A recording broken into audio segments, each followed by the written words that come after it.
What up, cappers, gamblers, punters, hustlers, low baggers? Welcome to the morning bag right here on Pub Sports Radio, coming to you live from Victoria, British Columbia. I will be here all week taking the red eye after the Thursday night show. We'll be back in my studio in Toronto on Friday morning.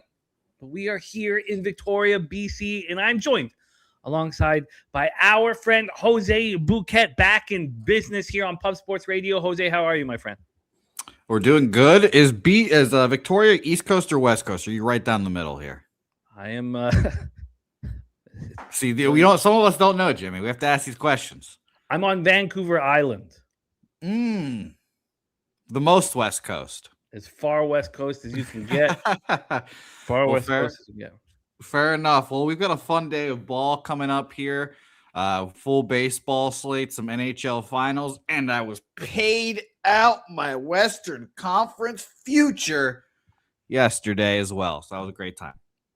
And I think that you handled that very well. For those of you who don't know the situation, as I had hedged my Western Conference future, Jose had not. And we had discussed, as the game was getting closer to tip-off, what the best move to make was. And, Jose, you said, well, I'm going to look for a hedge. And I said, no, look for a middle. Look for a middle during the game. And I think that you handled it absolutely perfectly. Do you want to tell the tale of your middle? Because I do think you handled it perfectly. Yeah, it's a tremendous tale of woe. It turns out here. I took the plus 6.5 live on the Oklahoma City Thunder. And at what point did you do that? Because I thought you timed it very, very well. I think it was in the end of the third quarter or the beginning of the fourth quarter. I'm not 1,000% sure now that I think about it. But I got 6.5. At one point, it got up to 7.5 after. So I was like, you know what? Well, we're fine. We're chilling. And luckily I didn't. I thought about betting it again at 7.5. So that would sucked. But 6 points. The Spurs have the ball. And by the way, I'm at a birthday party. So and I'm watching the game and I'm screaming, Jimmy, do not foul. And as they don't foul, I'm jumping up and down. I'm like, yeah, I did it. And then they throw the ball to Devin Vassell and he just tomahawk slams it into my fucking chest. And the Spurs win by 8, and I lose my middle because of it. And I like Devin Vassell, but now I like him significantly less than I did a few days ago. But Jesus, what a fucking swing. It was not a classy move. No, it was a $400 swing for me. It was $250 on that plus or whatever, that plus 6.5 too. So I was gonna get a cool $1,200 there, and then I only collected $800. But oh my God. It was not a classy move by him. No, he stuck it right in my mouth. But it wasn't your mouth that he stuck it in. He should have just ran the clock out. That was the classy move, not the tomahawk dunk. He's lucky Jokic wasn't playing on the other team. Yeah, I mean, it would have been nice if, he could have done that like a second after the clock ended, get your point across after the zeros come. But yeah, I guess beggars can't be choosers. I was thinking of you as Vassell. I was like, no, he's not good. He's not good. Oh, God.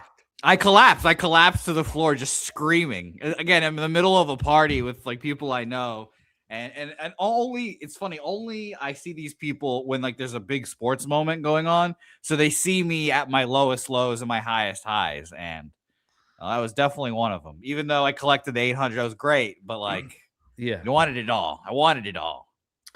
As you deserved. I thought you bet it really well, and it was tough to watch there. A shout out to all the cappers in the chat. You know the tales of woes and the ups and downs of sports gambling. Well, it was at its finest on Saturday night. Billy Friedrich in the house. His boots on the ground tonight. Lenovo Center and Raleigh will be electric. Really fortunate to attend my first Stanley Cup Finals game. Go Canes. And look at this, Jose. Billy Friedrich has bet the Canes. He has not believed in this hockey team. Thought the Habs were going to extinguish the Hurricanes, but no longer. Billy Friedrich is a believer. I was to say my boot is in the mail. So I look forward to having my cane skate, Billy.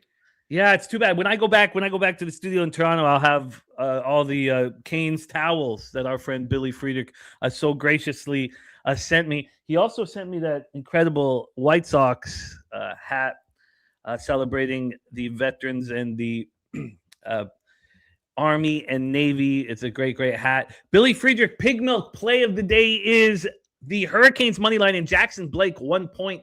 Parlayed that together at plus 130. So let's get this party started with our guy, Billy Friedrich, whom we love dearly. Pig Milk play of the day is in.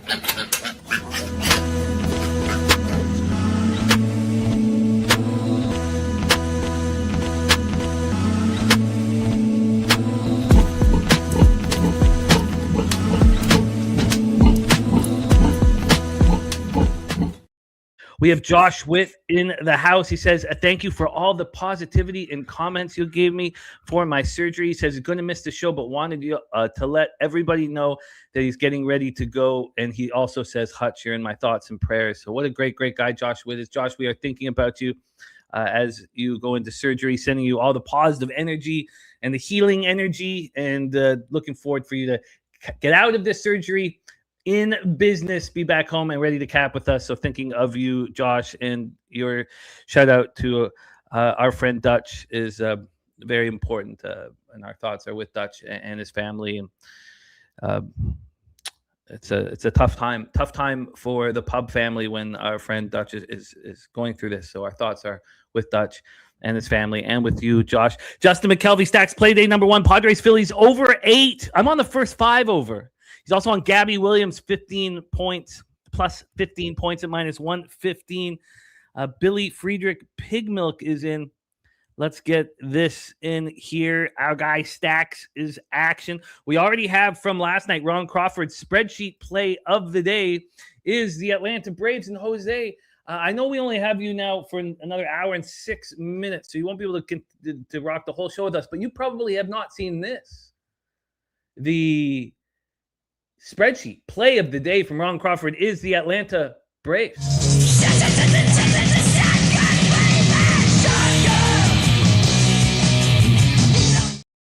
That is an original. That is an original Ron Crawford song when he was 19 years of age. What do you think of our new spreadsheet play of the day thumbnail? That's awesome. Shout out to Ron. So that's Ron singing too? That's Ron Crawford at 19 years of age.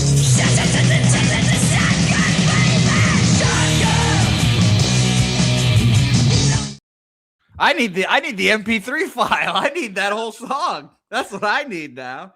Oh, I'll wake up to that every morning. I'd like to drink to that. I would like to drink heavily to that song is what I would like to do. Shout out to our very own Ronnie Crawford. Shout out for Swiggy and Ron getting together, putting that one together. Sick from the fall in the house says, what up, Capper? Sorry, being slaving away trying to make rent.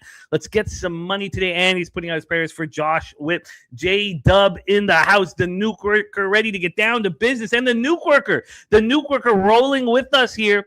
The nukester is also on the Canes, but you know Nuke. He goes for big scores. Puck line at plus 170 for the Carolina Hurricanes. I gave my full breakdown on last night's show, the nightly bag for the Stanley Cup Finals, which we will go over today. And I got a wonderful message from Slatsy on X saying he agrees completely with the breakdown, and he's tailing confidently. Dougie Wise in the house. Free bands play day is the White Sox. I've had trouble. Now, I bet the White Sox before the show last night, but I just feel like they should be bigger favorites right now. I've not added that first 5 on the White Sox. I've been staring at it all morning. I've not added it, and I would like to add it. Justin McKelvey with us on the White Sox. I mean, shouldn't it I just think it should be more expensive. So I haven't doubled down at this point, but I like the first 5 better than the full game. Walla Walla Dose in the house. Turnbuckle Tommy running hot. Seeing the diamond clearly. 5-0 sweep yesterday. 30-11 over the last 8 days. That sounds really good. I know that my lighting is a little different. I have blocked most of the sun coming in, so it does look a little questionable, the lighting for these morning shows. We got Light Cheese in the house, Swiggy, Vaughn Polo, Nate Dogg 420, Mark Stasowski, Just My 2 Cents TC in the house, and Matty Ice saying, love you, Dutch. Thoughts and prayers go out to you during this time. PSR is family. And I've said since day one, together we can get through anything. That is from our friend Maddie Ice. 4624 Life says the eve of a tremendous NBA final got the Spurs. Let's print that money. Says 462 here. What are you doing, by the way? We talked about that. You talked about my side. You're still alive. I know we're 10 minutes into the show. We haven't talked the game yet, so sorry, everyone. But what are you doing for the finals? You've got Spurs. Yes, 15K will come in if the Spurs win the chip. Yeah, we talked about it as well, but have you talked about that publicly? Oh yeah, that's not something I hide from people. I would, if I was down 15K, I'd hide that shit. Well, no. What are you gonna do for the final? Are you gonna hedge? Are you gonna take? I have middled that stuff. I have middled. I'd put 2K on the Knicks plus 1.5 games. 6 games Spurs. That's what we're rooting for here. 6 games for the Spurs. Would lose. I would lose. Oh, so you need 7. Okay, I apologize. Yeah, you need 7 games. Well, I don't need anything. But I just want the Spurs to win the series. But if the Spurs did win in 7, I think this series is going to be closer than a lot of people think. I do not think that this is going to be a Spurs just running roughshod over the New York Knicks. And I can't wait to talk about it. We'll hammer the game in full tonight, and then we will. But I'm not moving on game 1. I don't expect to move on too much here in that series. So but I got minus 130 at the time. It was minus 141 at Pinnacle. About 12 hours afterwards, that had moved to minus 128 at Pinnacle. So it made me a little uncomfortable. Billy Freeman saying Davis Martin's pitching out his mind. We're going to get to that too. I mean, yes, he is. Why is he just such a lukewarm favorite here? Josh Witt says, I have 15 minutes until I leave, so I want to tell you face to face, thank you for everything, sir. Oh, man, we believe in you, Josh. Just go forth with strength and confidence, and everything's going to be okay. And we're looking forward to Cap with you as soon as you're back in business, which I don't think will be very long. Philly Eagle. Yeah, man. Philly Eagle Flyer in the house. Wine Time Sports. Robert Cherry in the house. Oh, man. Oh, God. Oh, so his sister passed away on Friday night. Sorry, you called me a voicemail. Damn.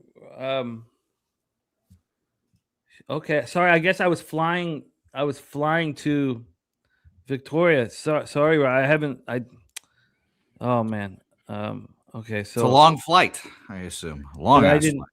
Yeah, about 4.5 hours, but still, I'm so sorry. I've not heard that message. I don't check the answering machine or the messages. That's my bad. But Robert Cherry, I'm so sorry that you had to go through this. And God, cancer is just such a fucking horrible thing, and I know how close you were with her and how important she was to the family. So agreed. And of course, what a man Robert Cherry is. He's going through this, and at the end he says, he gives a shout out to Dutch Boy Fresh who's going through it. I mean, thinking of others in this time of pain and hurt. So again, Robert Cherry, there's no words that can make any of this feel better, but we love you and we're here for you. And anytime you need anything, and I'll call you today. So I didn't realize that I missed a message, so I'll call you after the show. But our thoughts are with the Cherry family, and we got so much love for you. So so sorry to hear that, man. It's so thoughts are with Robert Cherry here and the Cherry family. We got TV Jones in the house, ready to get to work. Nasty Nate, the solution. Great to see all of you guys. Thank you for joining us. Nut Flush Allen says the hair looking sharp here. Avon Polo says Las Vegas doesn't have state tax, so we know what that means. Golden Knights for the chip. Yeah, I think that the team defense is also part of that as well. But I hear what you're saying. It's going to be fun, and there's lots of people who don't agree with me, so it's going to be fun to break it all down. It's been hilarious and very wonderful to watch the Knights from Pubapalooza costing you money with TJ to now in the Stanley Cup Finals, and I believe TJ's been betting them as well. Oh, he's been betting them heavy, yeah. So it's been fun to watch that whole transition happen. I really like the breakdown. I thought every day for like a week about how I thought the Stanley Cup should be handled, and I feel like I have my finger on the button here. It's time to get to work. Just my 2 cents is with you, Von Polo. Golden Knights, Stanley Cup future at plus 130. You can get a great price on the Golden Knights. The books are being very kind to Vegas Golden Knights backers. Nutflush Allen says, tell all the SoCal cappers to be extremely careful on the road today. Skylar passed her driving test yesterday and now is on the road. Shout out to Skylar Allen here. Ricky, Bobby, Guillermo Zertucci, Dougie Wise on the Guardians plus 1.5. Flank stake play of the day is in. It is the Vegas Golden Knights on the money line. Let's get that copied and pasted. We've had a long intro. We miss Jose. We got lots to talk about after the weekend, and miss you guys. And thankful to be here. Coin on the under 5.5. Let's get this all copied and pasted. Dewan off of a strong night. Nate Dogg 420 has making moves here. Dougie Wise considering the Knicks in game 1. Jose, my friend, let's get to work. I believe I've copied and pasted all of the specialty plays of the day from everybody. If you have a play of the day, pop it in the chat so we can discuss it at the end of the show. Jose, we need to work quickly here, diligently, quickly. And let's get right to work. Why don't you set us up for the game 1 on the slate? Tigers and Tampa Bay Rays, one of the few games I've not moved on. Take it away, my friend. Yeah, let's roll right into Jack Flaherty versus Steven Matz. And again, shout out to everyone in the chat. Josh, Dutch, our guy Robert Cherry, all of you guys. Big shout out to you guys, obviously, as well. I was thinking about how fire the Cherry last name is just now and what you could do with that. So shout out to you, Robert Cherry. All right. And I don't know why I never thought about his last name being Cherry. It's just first name Robert Cherry in my head, I guess. I don't know. But 94% of the bets are on the Tampa Bay. I was going to say Buccaneers. Wow. Rays here. 94% of the bets on them here, but only 62% of the money on Detroit, which is indeed fascinating with all the bets being placed on the Rays here. We have a minus 148 opener at Bet Online. It is down to minus 136 at Bet Online, all the way up to minus 150 at one point. Has come back down here. Heritage showing a minus 141 currently. They opened up at minus 142. They also got up to minus 147 as well and has come right back down. So, Tigers are semi-interesting to me, but the Rays have been one of those teams where the market don't matter. The line movement, whichever way it's going to, don't matter because the Rays have just been smacking all that in the face. And it seems like every time I'm on the show, we talk about a Rays game, the line moving against them. You check the score next day, they still win. So it's just one of those teams that the market just cannot really get right, in my opinion. So I've stayed off of betting them on these kind of market situations. What do you think? Yeah, I'm not going to fade the Rays. So I have a problem in this game. The line's been moving to Jack Flaherty in every start that he seemingly has had, and he's 0 for 7 on the year.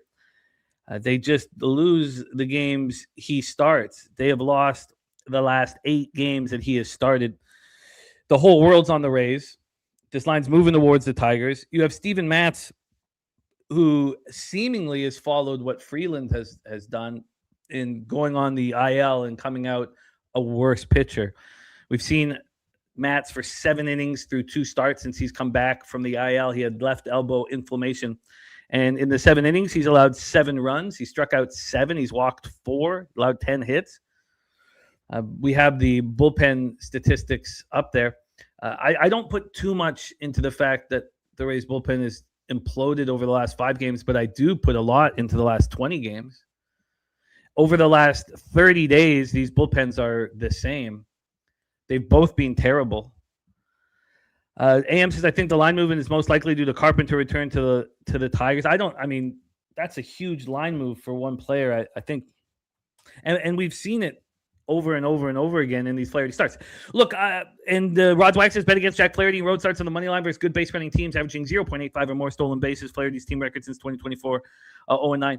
I'm just going to be off the game. I'm not going to sit here and say, the 90+% of the cash is on the Rays and this line's moving towards the Tigers. Mark Sasowski said, had Detroit yesterday was sweaty even with a 10-5 lead. Now my mother wants me to go back to them. It's hard for me to do it. A chosen one says Rays are nothing. This is just going to be nothing for me. Now AM says, I think the over is very, very interesting. I mean, judging what these teams are doing from the bullpen, I get it. But the Tigers are not hitting lefties, as you can see with our graphics. Last 30 days, 205, 637 OPS. And the Rays are raking against righties, 277, 781 OPS. So yeah, I guess that over is what makes sense. The problem is, we have a bias, cognitive bias. We just saw an over. This line's not moving towards the over, so much so that actually bookmakers being out of whack on it. I'm not going to talk bookmaker lines, but it's slightly juiced to the under. I agree. This should probably be a 9. I'm off of the spot here. I'm off of the spot, and I love just my 2 cents confidence in the Canes. Hey, if you're looking for any side action, TC, I'm your man. If you want to add to any of your betting there, because that confidence there, Knights are going to destroy the Canes in this series. Well, let me be your Huckleberry if you want to add any action. So let's roll on. I'm off of this one. You are muted, my man. TB Jones says, can't trust Detroit. Can't trust the Rays bullpen either. Nuclear says, books have caught up to the Rays. I'm off the spot. And I have a ton of action today, and I want more, but I'm off here. All right. Well, shout out to Dabby Cab as well for my mute job there. Phillies Padres, 2 very interesting teams next up on our board here. Aaron Nola versus old Randy Vasquez here. -117 opener at BetOnline is now -133 there. Heritage right now at -135. -138. They moved up to -120. They opened up at -127, up to -138 there, with 56% of the bets and 71% of the money on the Phillies here. 73 and 92 on the over. Out of curiosity, with all that money on the over, has that total moved? I still have an 8 -112 at BetOnline, juice to the over. That's where it opened up at. Some 8.5s, like Bovada has an 8.5, or everyone else showing an 8. Makes you feel like Aaron Nola is going to pitch well here today, and the Phillies go out there and do get the job done. But I can't trust the Phillies, even though they've been playing a lot better since they fired Rob Thompson. I lean under, though. I'll tell you that. Gun to head, under would be my play. What do you think?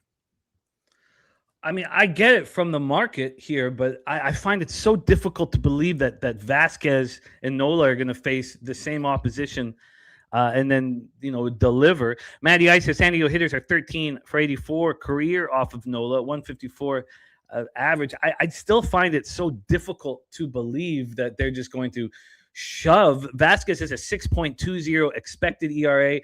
Left-handed hitters light him up, and there's some dangerous ones here on the Phillies. And Nola is supposed to deliver again. 5.72 ERA, 1.45 whip. He's got a 4.46 expected ERA. So I guess I understand this total because the Padres aren't hitting righties, 194, 603 OPS. The Phillies aren't hitting righties, 210, 625 OPS. Both bullpens are pitching very, very well. We have Padres bullpen 1.91 goals against, 1.91 ERA, 1.04 whip. Phillies bullpen 3.56 ERA, 1.14 whip. So we have bullpens pitching very well. Righties not hitting. Nola with great numbers against the opposition, but I still find it so difficult to believe. We have our guy, Justin McKelvey, stacks play of the day on the over 8. Our guy, Justin, stacks play of the day over 8 -115 at Fanatics is stacks play of the day. Stacks.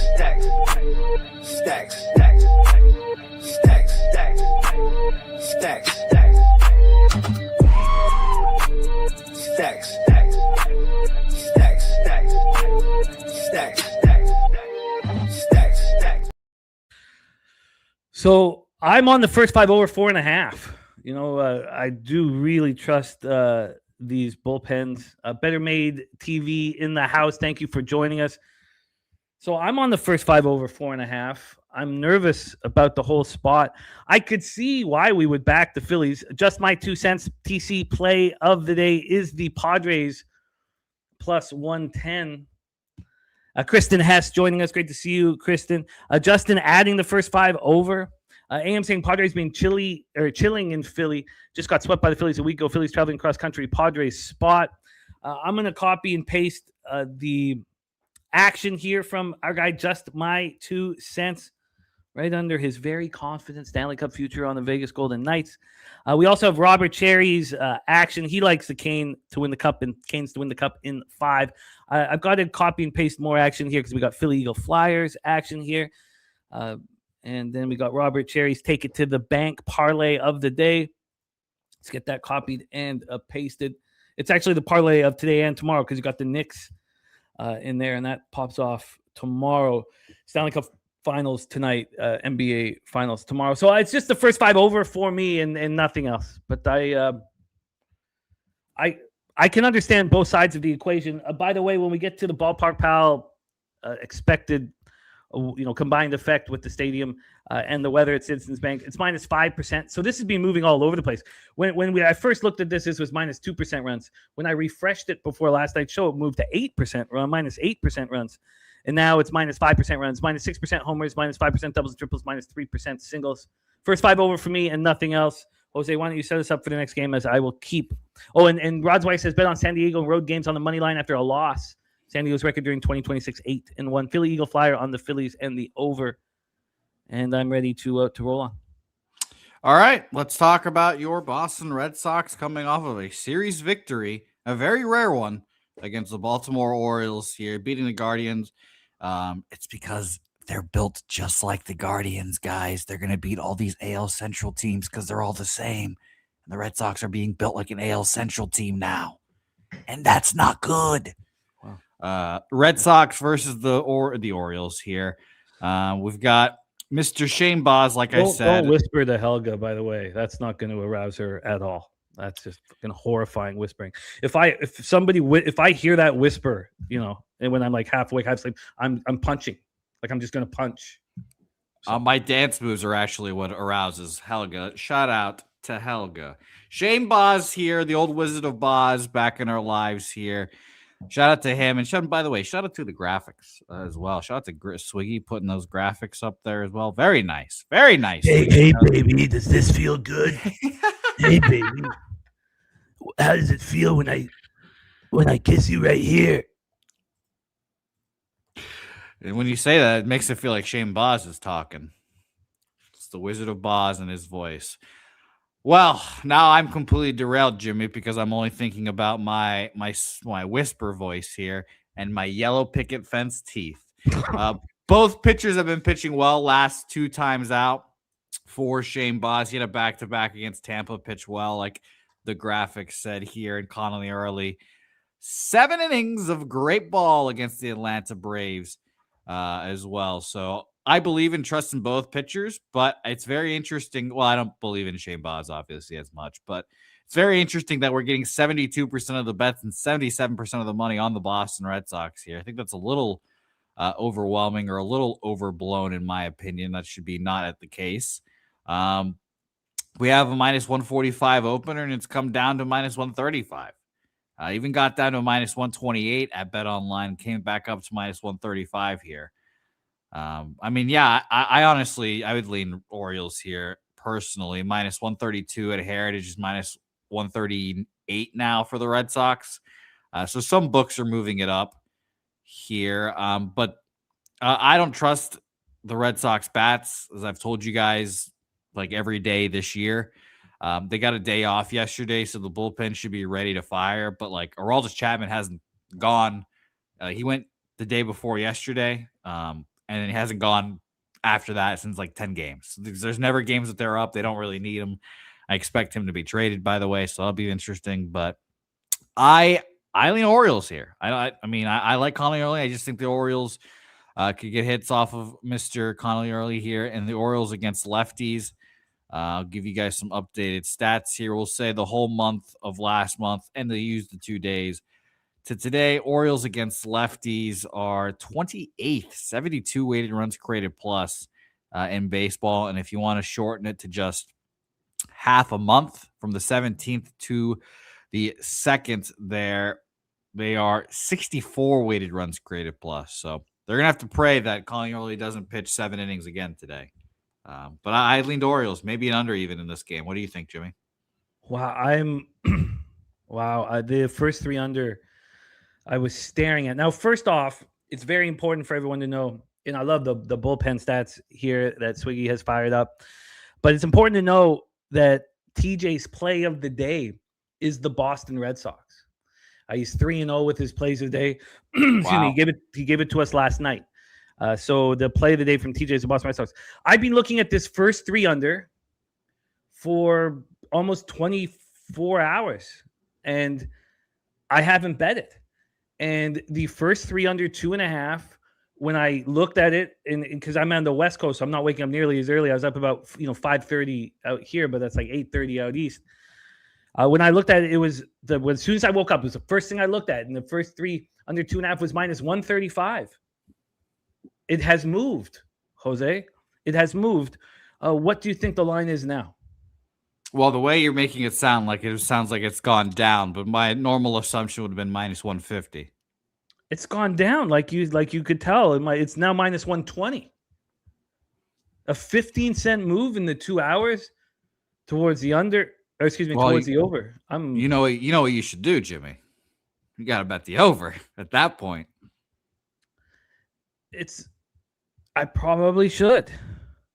But it sort of goes against. One thing we've talked about here is that and I talk with TJ often about is that I don't want to just make a bet solely on the market. Let's see what Mark says. It says his model likes the Orioles, but that means he has to fade a lot of sharp cappers. Still has not pushed the button. Low Key says for some reason Red Sox Orioles games are always over fests. He's on the over 8.5. 40 Kid says Orioles starting to turn the corner. Minus 140 is way too high for Boston. Not sure if he can press the button. And the taint play of the day is in. It's a good-looking taint play of the day. We will be discussing it here shortly, but I'm just going to stay off of the game here. I felt like the Orioles' inability to hit lefties was something that we could take advantage of. The Orioles' bullpen, something we could take advantage of, especially with how well the Red Sox bullpen has looked. But I don't feel like what do we want to actually say that Shane Baz only stepped up because he was going against a team that didn't want him? And he had 2 back-to-back phenomenal performances against a team sitting 780 versus righties, and that confidence is going to carry over. Nasty Nate, Red Sox first 3 and first 5. Interesting. Why Nate? Don't we feel like the biggest advantage is late in the game for the Boston Red Sox? It's interesting why you're not tripling up here. Sick from the Ball says this definitely sounds like an over, but super public. Rod's Wax says bet under the total in Baltimore games after a 5-game span where the bullpen ERA was 6.5 or worse. Under his record since 2025, 33 and 13. He no ball, Orioles and the over. Orioles team total over. And Chris Warren says no bet, but leaning Red Sox money line. AM moving on Red Sox money line. So TJ's play of the days, Red Sox money line. AM and TJ both on it. I'm going to stay off of the spot. Oh, you have him full game in the parlay. Okay, that makes sense from Nate. And cool. The solution also on Red Sox on the run line, though. Look, this line was off-putting. Now, TJ's running just dumb hot right now. So this line moves towards Baltimore. And some books have a bigger move than this, but this opens up at plus 131. The line's available for 21 minutes. It moves 10 cents towards Baltimore. Gets down to plus 116. It's come back a little bit. And he has no concerns at all. Von Polo says, I'm glad somebody is on Baltimore with them. There's our guy Elio in the house. Says, good morning, Boston. First 5 and possible double up. So I'm off the spot. Let's roll on. Shout out Top Set. Shout out to my man Top Set. And shout out to Nasty Nate as always. Red Sox smash, we'll hope so. But I'd still lean that first 3 over would be my bet if I had to make one bet in this game. All right, next, Marlins Nationals here. Fun matchup here of 2 very interesting squads in their own rights. Lake Bachar. Bachar? Bakar. Like the Star Trek guy. All right. Lake Bakar.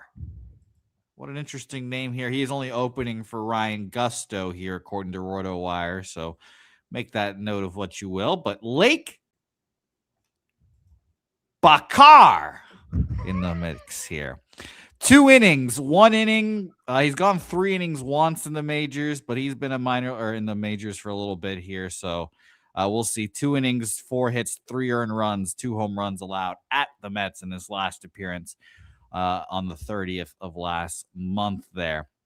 As for our friend Ryan Gusto, what has Ryan Gusto been doing? It's funny, I can say Gusto fine, but Bakar is apparently just not going through my wee brain. 1 inning of clean baseball on the 4th of, no, that's not even, just 2 months ago, so don't even have to worry about that. So let's see what he's doing in the minor leagues here, Mr. Gusto. 2 innings of work last time out, clean. He went 6 innings, 1 earned run, 7 innings, 2 runs, 1 earned, home runs allowed in both. 9 strikeouts, 2 walks, 10 strikeouts, 1 walk. Those were his last 2. He also came out of the bullpen as well. 1 inning of clean ball. Just, I guess, trying him out in a bunch of different places after kind of a rough start starting. Goes to the bullpen and then comes back out and has seemingly figured something out here. So they're bringing him back up to the majors while he's hot, seemingly. So Ryan Gusto and Lake Bacher is in the mix here. Miles Michaelis on the other side here. Miles Michaelis, a known commodity at this point. Minus 117 at Bet Online openers, down to minus 113 because they know of the legend of Lake. Heritage, I'll refresh real quick, but Heritage minus 115 Nationals is now minus 119 Marlins here. So very fascinating stuff there to see this line move. Are you backing Mr. Lake, Bachman? Are you backing them? I'm shocked at that line from Heritage. Thank you for mentioning that. Is that real? That's what I was trying to figure out. Wow, it must be. Yes, they're moving quickly to the Marlins right now. Look, I've wanted the Nationals first 5 in full game again, just like that first 3 under. I've wanted it badly. You know, we cashed with the Nationals first 5 yesterday, and then they lose the full game. Cashed with Nationals first 5 minus a half, and they lose the full game. Ryan Gusto looked promising in Houston in 2025, and then he was absolutely awful in 15 2/3 at the end of the year after he was traded for the Marlins the Marlins traded for him. AAA Jacksonville is being good, 1.30 whip, 52 strikeouts over 44 2/3. He's only allowed 4 home runs over 44 2/3 in Jacksonville. The same amount of home runs he allowed in 15 2/3 when he was traded over to the Marlins. Look, I like Michaelis. San Francisco 49er in the house. Von Polo said he would actually be on the under today, but he can't press the button. Matty Ice saying there might be 15-plus runs scored here. I don't know what the Bacar-Gusto combination is going to do. Michaelis has been a primary for the last 3 starts, and it doesn't look like he's going to be the primary today. Is that right? He's going to actually start. So he's been the primary for 3 straight starts, and he's looked good as the primary. But it looks like he is going to start. Michaelis has looked bad this year, 5.72 ERA, but he's got a 1.39 whip. He's got a 5.04 xERA. And those last 3 starts as the primary, he has thrown 14 1/3, and he's allowed 4 earned runs. Rod Zawacki says Miami's game is an underdog of plus 100, plus 150. The overs record during the 2026 season, 15-3. And the bookie buster play today from DC Capper is the Boston Red Sox. So I'm not going to be able to bet the Nationals. I really have no idea. I don't really have an idea what Michaelis is going to do. I'm not going to sit here and pretend I do. What I do know is the Nats are almost hitting 800 OPS versus righties last 30 days, 247, 795. Their last 5 games haven't been quite as good as you can see from our graphics. But I think there's a huge advantage with the sticks. The Marlins over the last 30 days, 228, 643 OPS. The Marlins do have a bullpen advantage. I wanted badly to be on the Nationals, and it's not. It's not going to happen. So I'm going to comfortably leave this off, like I'm going to leave off that Boston first 3 under. So these spots that I was hemming and hawing over, just let go, leave off, and that's what I will do here.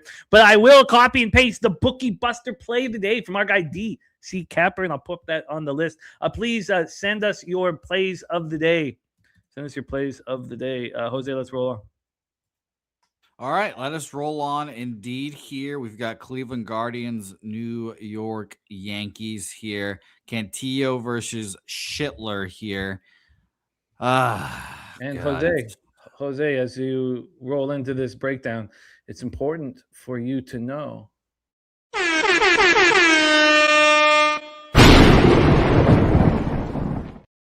Yankees minus 1.5. The last time he gave us Yankees taint, it was a blowout winner. So taint, Yankees run line. Well, at this rate with the line movement, it's going to be a cash cow play of the day too. It's not though, right? Because of the total. The cash cow must have a total that implies there's volatility. It can't be 7.5 or under. And right now, this total is a 7.5 juice to the under. So this is not cash cow material, although it certainly feels like it with the market move. Yeah, minus 185 to minus 235.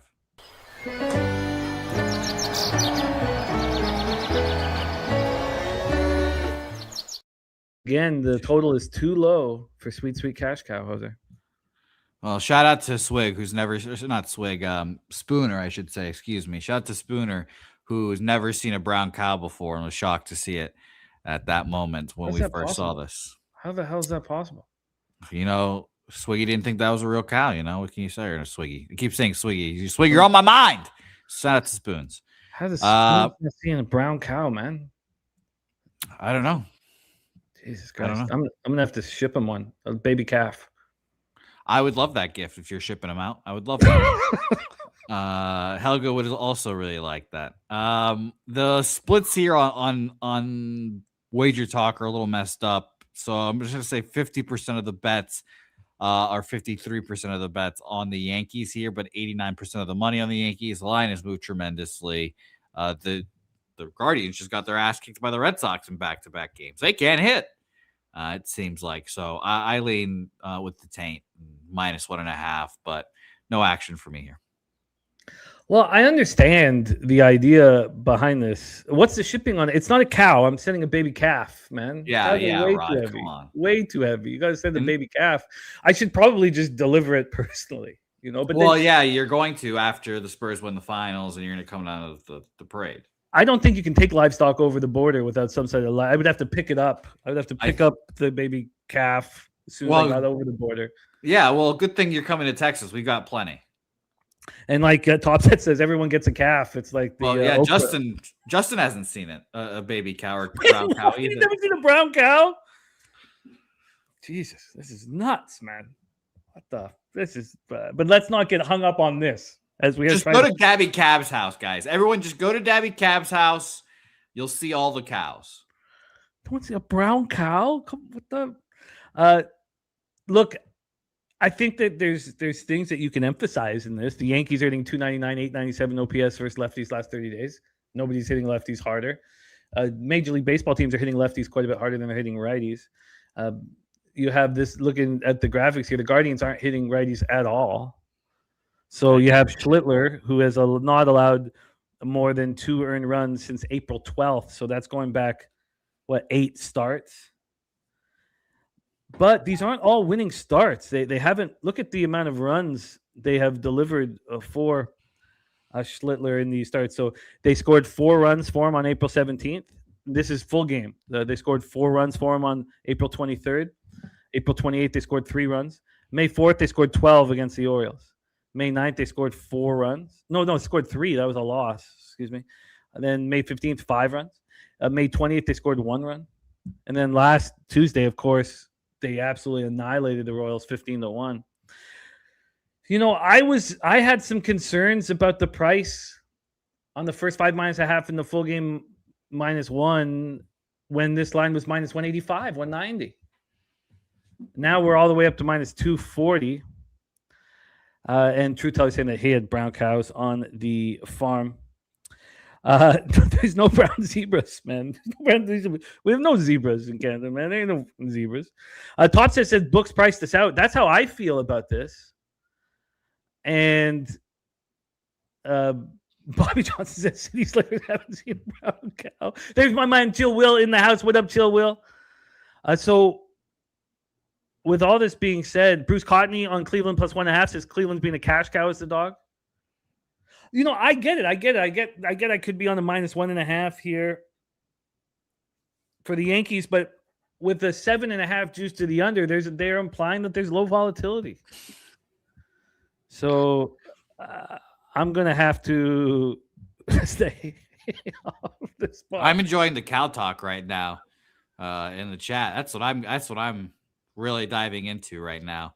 I liked who said the standard cow? Truth Cat Teller.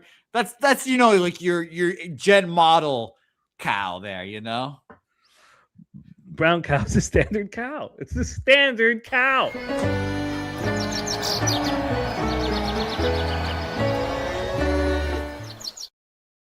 Yeah, wait until people learn you can like show cows, and then you do all that. Yeah, Jimmy, when you move down to Texas one day. I hope that you can get your children into showing animals. Pigs. They go to the rodeo, show your pigs. Great time. You'd be electric there. That's unlikely to happen. Rem Mo says Jose looks like a respectable member of society now. He has this new fancy job. Is that it? You got this because of your new fancy job? You didn't care about looking good on our show? No. I still look like shit over there for many shows. Yeah. Okay. All right. Yeah. Let's my mother roll. Just told me I needed a haircut. Let's roll on. But Matty Ice says, how do you think they make chocolate milk? Says, of course, they're brown cows. Yeah. Fat Wally says, isn't chocolate milk from brown cows utterly delicious? Wait, how am I not getting Wally's? Let me go to live chat. Well, that's how. Well, how am I not now? Wally doesn't have any. Why is Wally's comments not showing up on our live chat? Annoying. Wally's my man. What up, Wally? Great to see Wally. It's utterly delicious and using utterly. I mean, this guy's got away with words. Man, got away with words. Okay, look, I get the Yankees run line should have been bet, but it should have been bet. Last night before this monstrous move. So I'm gonna have to. Justin McKelvey, great message here. Great message. Matty Ice, I assume all beef and milk came from white cows. That's the standard, I thought. Now I'm embarrassed. San Francisco 49ers says very educational show today. Yeah, and Nasty Nate screaming at me that they all see Wally's messages. I don't know why I don't. I have to go to. I guess I'm on top chat all the time, but I'm back to live chat, so I've got Wally locked in. Let's roll on, Jose. We got to move. We got to make moves. Yes, we do. Royals Reds next up on our board here. The Royals have had one of the more disappointing seasons of all the baseball teams. I mean, good God, no one can hit. Their bullpen's terrible. Their starting pitching is unconvincing. But hey, they've got Bobby Witt. So shout out to Bobby Witt. Noah Cameron here. I mean, God, Noah Cameron, not a guy I want to back versus Andrew Abbott here. But people are backing him. 62% of the bets on Andrew Abbott, but 72% of the money on Noah Cameron here. Pretty surprising. Line is moving in their direction. Minus 135 opener at Bet Online is now minus 118 for the Cincinnati Reds. Bovada minus 131 opener is now minus 123, I should say. And Heritage here, they have minus 124 currently and opened up minus 120, minus 131. So obviously the line moving towards them here. But I cannot back this Royals team, which somehow is going to be one of the worst teams in baseball. I think they're a lot better than that, but I don't know. It doesn't seem like it. So I lean Reds here, even in the face of that market. What do you think, Jay? Well, I had planned on moving on this game. I'd planned on being on the Reds first five. Got the Royals versus left-handed pitching, Reds versus left-handed pitching. Look at the difference. Look at the dichotomy there. That's extreme. The Reds are absolutely raking lefties, 268, 811 OPS. The Royals aren't hitting them at all last 30 days, 219, 611 OPS. The Reds' bullpen is a real problem, 6.82 ERA, 1.64 whip over the last 30 days. And judging by our graphics, you can see that this Royals bullpen is being worse over the last 10 games. Over the last 30 days, very slightly better. And Topset says a positive regression for Cameron, but God, is he bad? Look, you guys, I really think that the breakdown of a pitcher should be more than 52 innings. Last year, we saw him for 140, and he had a 2.99 ERA, 1.10 whip, and he was clearly the best pitcher on the Kansas City Royals. So, yeah, he's gotten off to a bad start, but, the last two starts, he's gone 11 innings, and he's allowed 2 earned runs. He's struck out 12, and he's walked 3. So the last 2 starts, he's been excellent. And it's not, you could say it's positive regression from what he did over the first 35 innings or 38 innings, but I don't think that's a sample size that is fair enough here, personally. So I think that Cameron can be dangerous. It was just this market. What the hell am I supposed to do? I've made some mistakes. Not mistakes, but the market's gone in directions that I didn't expect. Let's call it that, which is, I guess, a mistake. But how do you bet into this? The Royals open up at plus 122. They're now plus 107. I mean, I don't like how so, but I don't care about the full game. I want the first 5. So if we go to the first 5, there's slight difference. Now remember, this line, the first 5 line comes out way later. This first 5 line came out at BetOnline at 2:35 in the morning. It wasn't available for me last night. It comes out at plus 110. It's now plus 108. I mean, why? Why? I don't. AM and Topset says he still thinks that first 5 under is live. AM says Reds money line.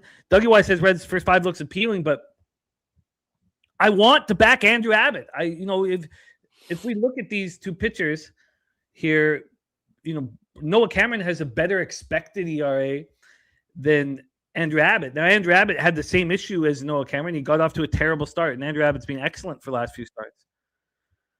I think that the Reds' first 5 should be bet, and I have the first 3 under that I wanted. But with all of it here, I'm 40 Kids saying that he's from the Jersey Shore, and his cow knowledge has increased a lot today. And I love that. But I guess I'm just these spots that I'm not on. I guess that I was sitting here, hemming and hawing. I guess I should stay off all of them.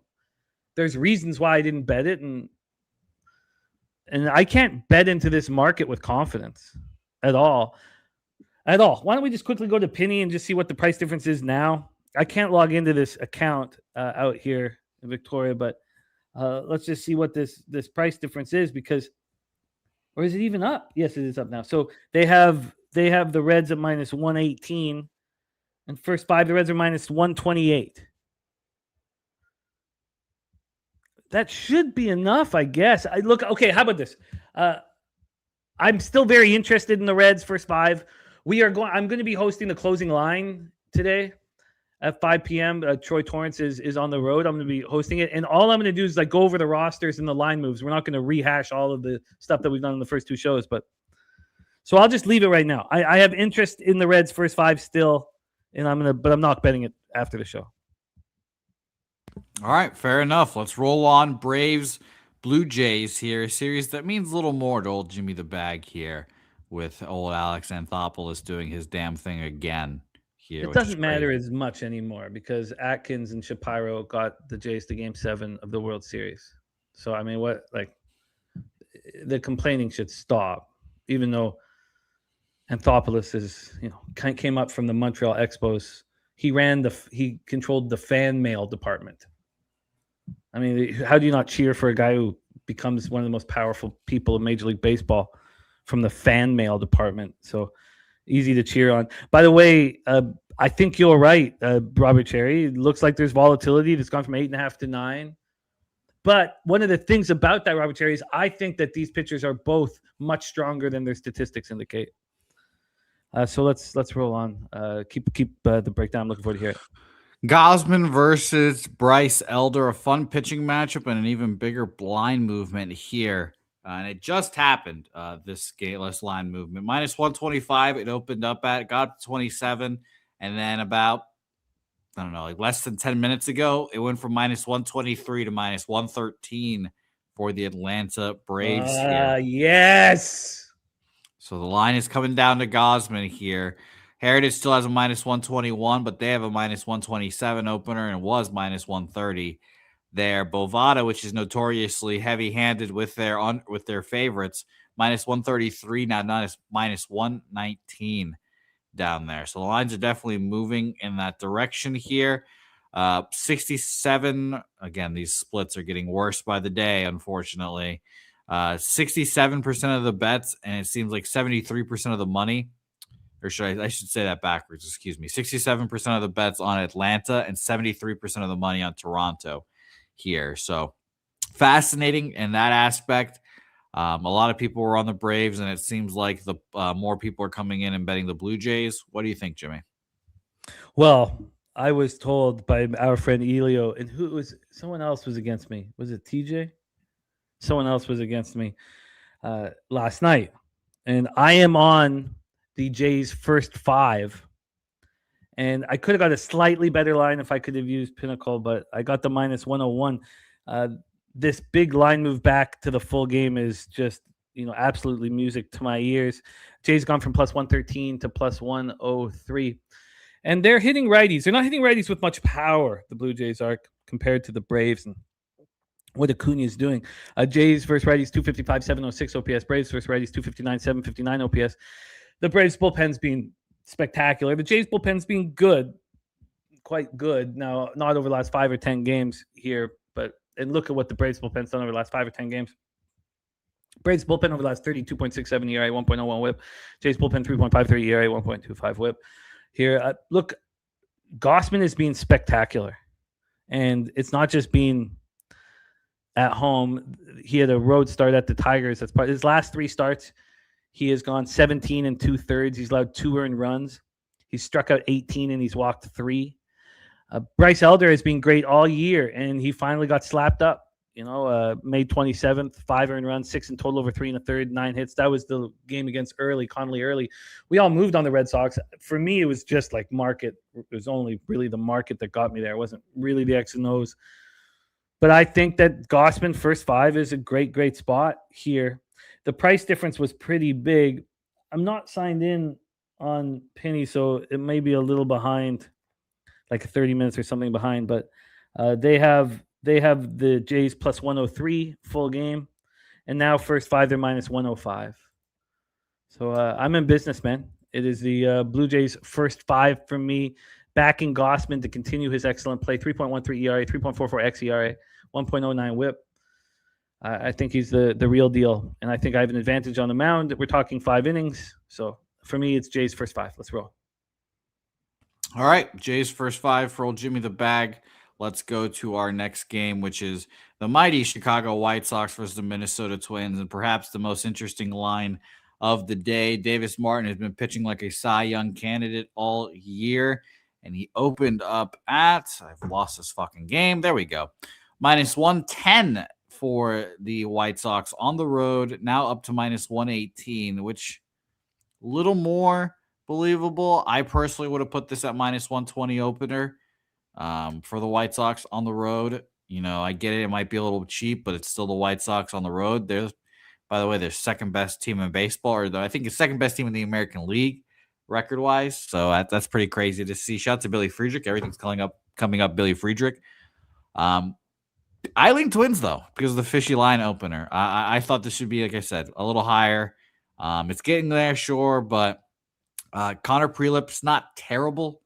I don't think he's terrible. And the Twins have been just pretty decent, good at hitting against right-handed pitching in the splits here for weighted runs created plus. Minnesota is 15th, 105 weighted runs created plus from the 17th today. So it's not bad. I think they definitely could get it done. And obviously no Murakami for the White Sox with that hamstring. So we'll see how they continue to fare. But I lean Twins, honestly. Prelip coming off his second Tommy John. I think he's only 25 years old. He's never pitched more than 88 innings. He has been pitching every 5 days since April 22nd. That was his first career start in Major League Baseball. I assume he was pitching every 5 innings in the minors. I don't know if he was. He's now throwing just 33 1/3 in the show, and I wonder if he's feeling it. His last 2 starts, he's combined to go 8 1/3. He's allowed 15 hits, 11 earned runs. He's struck out 6 and he's walked 6. He just got lit up by the White Sox because they rake lefties. I couldn't understand. So Dougie Wise, free bands play today is the White Sox minus 118. Look, I moved on the White Sox minus 115 when I first could. And I wanted the first 5 as well, but I was hesitant. I thought, like you guys, that this should be a bigger line. And I don't remember the last time the White Sox were facing a lefty where I didn't have them first 5. It's a 4-cent price difference, minus 116 to minus 120. I don't get it. Rod's Wacky has some angles, though, for us to bet on Davis Martin.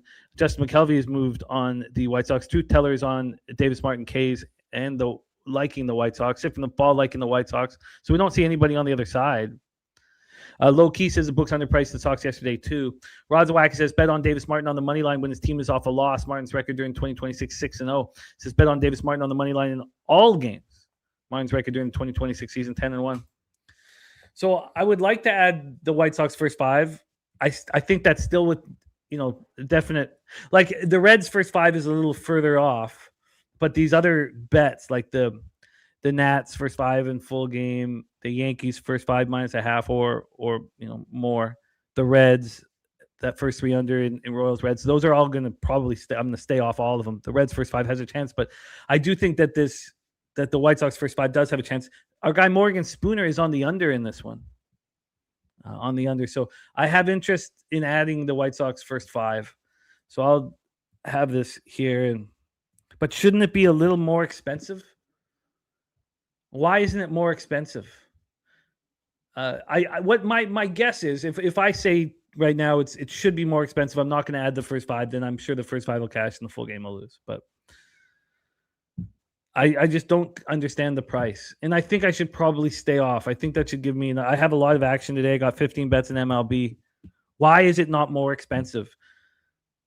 Now because of Prelip's short amount sample size of innings, now all of a sudden he's got a 5.13 ERA and a 1.35 WHIP because of these last 2 starts. He's got 3.88 xERA.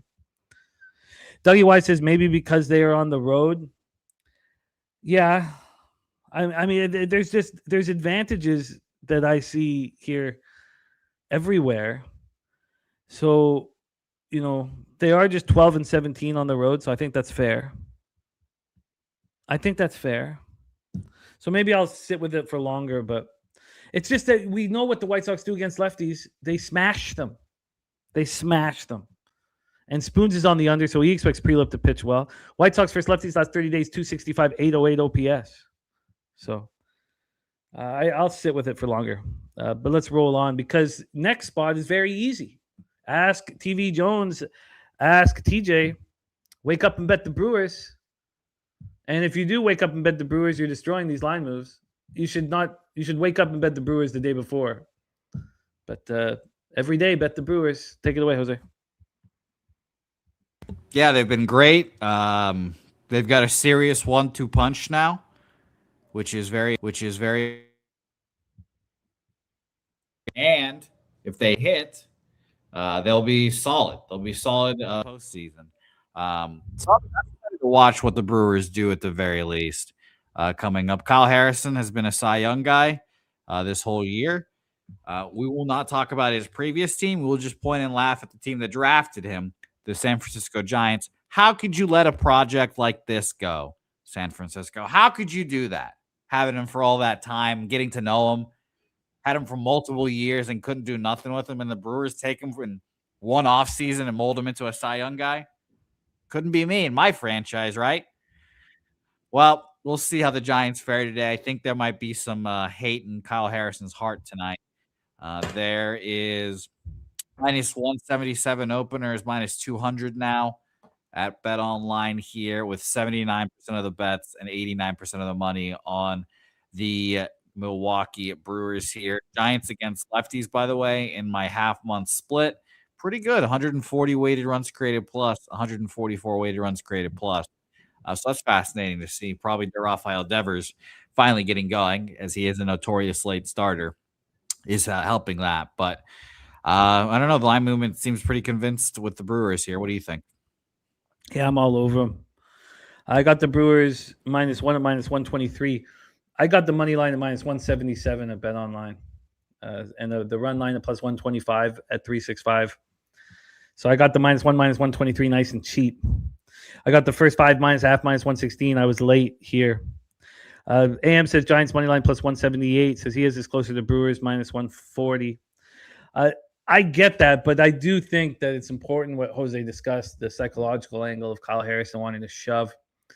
The Giants bullpen has fallen apart late here, as you can see from these stats, while this Brewers bullpen is just pitching elite. Last year I had all those futures on the Brewers, and I couldn't get home. In fact, the Spurs coming home for me, it's been a long time since I got one through the hoop in the futures market. So pretty thankful, I guess. It'll probably get me to keep firing. Trevor McDonald, I don't know who the hell he is, because in the minors, he walked way too many batters. He didn't look very good. He didn't come close to making the team out of spring training.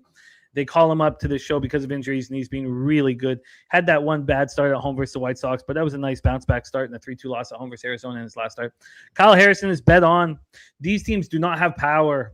Like Brewers versus righties, 251, but a 698 OPS. They don't have power. Giants are the same versus lefties. They don't have power. Brewers bullpen's a huge advantage. Kyle Harrison's an advantage over Trevor McDonald. So it's just simple. Brewers first 5 minus a half. Brewers full game -1. And we should just wake up and bet the Brewers. Sick from the Fall says just got the Brewers -1.5 -104. And my -1's not that different. I think that it's key if you're just going to wake up and bet the Brewers each day to bet them as soon as possible, because the lines are moving 40 cents in their direction every day. So Brewers first 5 -1/2, full game -1 for me. Let's roll. Yes. And by the way, Jim, we've got time for like one more game. I want to give you a fun fact about your Spurs future before we depart here. Sure. Spurs were plus 6,600 to start the season to win the NBA championship. They're now -210.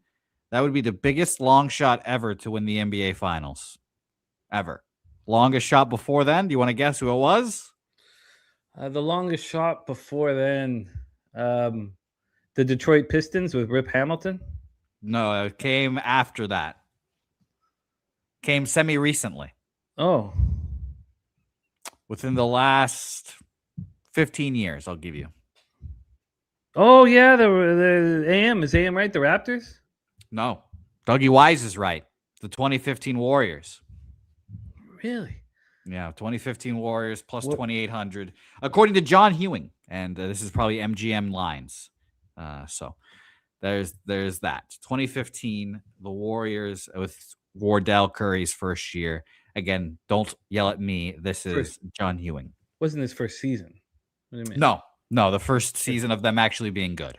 Okay. Yeah, the first of their championship runs.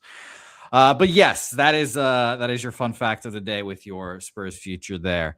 Next game, last game I'll probably be able to get through with you guys completely is Texas Rangers, St. Louis Cardinals here.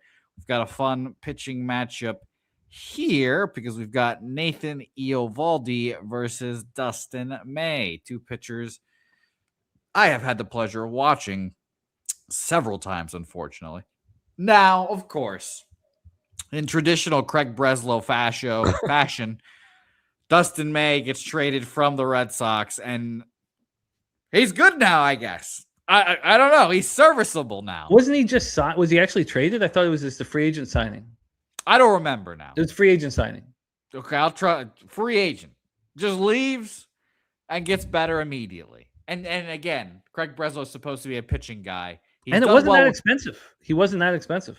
Fuck no. He sucked. He was terrible for the last 3 years.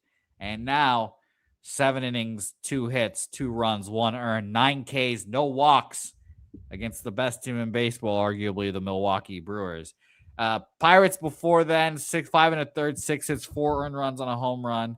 6 innings, 4 hits, 3 earned runs. 6 innings, 3 earned runs against the Padres. 6 innings, 3 earned runs against the Dodgers. I mean, these are all acceptable starts. You'll take all of these starts, especially for the price and especially if you're the St. Louis Cardinals here. Now, we go against Nathan Eovaldi, my old good pal, who I remember someone in the chat saying that he was done. This is the twilight of his career, et cetera, et cetera. And now he has been pretty solid. 7 innings, 5 earned runs in his last start against the Astros. Less than good, but 7 innings. He'd just seen them, right? He'd just seen them a week in the sandwich prior. Yeah, so I thought he would handle that better than he did. 7 innings in that start is impressive. I mean, maybe they just let him go out there and cook, but 7 innings against them, 7 innings in the first start against the Astros, no earned runs, 8 innings, 1 earned run against the Yankees because he hates the Yankees, and a back-to-back there after going 7 shutty against the Yankees as well. So he's been great. Last few starts, Dustin May's been solid. The lines have moved towards Dustin May at BetOnline. -115 opener for the Rangers is now -105 each way. There's still some books like Heritage and Bovada have the Rangers favored, -118 for the Rangers. At Heritage, they're now they opened up -112. So this gone the Rangers' way there. And for the market in this game here, we have, there we go, 65% of the bets on the Rangers and 53% of the money on the Rangers here. So that's interesting there, Jimmy. What do you think about this game?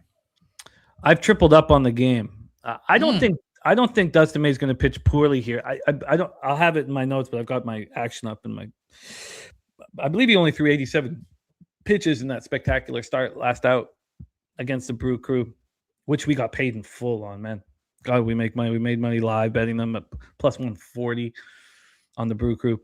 But here I'm on the Rangers first 5 minus 116. I'm on Texas St. Louis first 3 under 2 at plus 102, and I'm on Texas St. Louis under 7.5 at minus 120. As you can see with the graphics, the Rangers woke up, and it was that first inning against Jason Alexander, 8 runs, and since then they've just been raking. I'm not sure if that continues today, but the Cardinals' right-hand pitching is being a problem, as you can see here. We got the total down to a 7, so I'm really happy to get in on that 7.5. I think Eovaldi pitches. I think Eovaldi's completely bet on as we move forward. He had he was scratched from a scheduled start after that on May 11th, and it was a left side tightness, and of course, last year he missed time with the elbow inflammation and then the rotator cuff strain. So as Jose said, I mean, he's going 7 strong on every start, and that last start he allowed all those runs right off the hop, and then he just shut them down the rest of the way. Dustin May's pitching at a high level. Yeah, only 87 pitches in that last start. Dustin May got his career, as a Cardinal off to a terrible start, and he's been rolling. We also have the run-suppressing weather here, which is helpful. We get a lot at Busch Stadium, but minus 12% runs, minus 26% homers, minus 3% doubles and triples, and plus 4% singles. And American Family Field, the roof is expected to be open, and that's got run-suppressing weather as well. No stadium has run-suppressing weather like Wrigley. But here I am, comfortable and tripling up on the spot. Jose, hey Jose, we love you, man. Great to have you back in business with us. Jose will be with us on Wednesday as well. Will not be with us Thursday and Friday, but it's great to have him here. AM says Cardinals moneyline, Rangers bullpen taxed a bit, and this says Cards best arms ready to go. Rod's Wacky has each of the Rangers' last 7 games as favorites against NL Central opponents have gone under the total, and triple up for me. Triple up for me. Good luck, and good luck with the futures. Shout out to everyone in the chat. Big shout out to Dutch, Robert, and our guy Witt in there, Josh Witt. Shout out to you guys. So we'll be excited to get back here tomorrow. Hopefully you have a good day here. Jimmy, I'm always rooting for your action, especially. Thank you, my friend. Let's go Spurs here, huh? I've never been in a city when a city's won a championship. And if it does indeed go down to 7 games and the Spurs win that at home, my God. Against the Knicks, too. It's like it's a pretty magical setup.